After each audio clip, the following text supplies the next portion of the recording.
The American Airlines jet and Army Black Hawk helicopter that collided nearly a week ago now are being pulled from the Potomac River. Officials say it will take several days to remove all of the wreckage and recover the last of the victims, who are still sadly unaccounted for.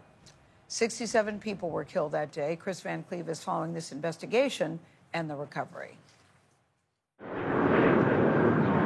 It was a haunting sight Monday as pieces of the American Airlines regional jet were pulled out of the Potomac River just 5 days after the deadliest U.S. air crash in more than 2 decades.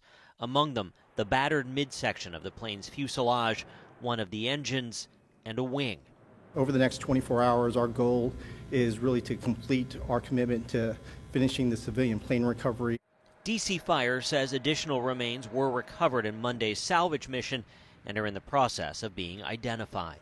We have positively identified 55 sets of remains. Newly released drone video from the National Transportation Safety Board shows a first look at the scene hours after the crash, the Black Hawk helicopter appearing mostly intact.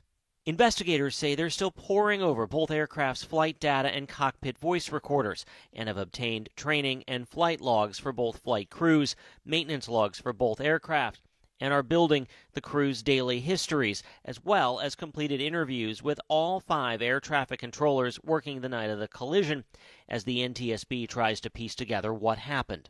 There are questions about should the military helicopters be sharing the airspace with commercial traffic? The answer to that is yes. It happens all the time. So this is not a zero-sum game. We are in this national capital region. What we should look at is say, have we missed anything in terms of how this is designed, how the routes are designed, and is there anything that we would, should, or could do differently to prevent this from happening again? At skating rinks across the country, a moment of silence was held Monday remembering the 67 lives lost, including those in the ice skating community, as investigators push for answers. For CBS Mornings, I'm Chris Van Cleve in Arlington, Virginia.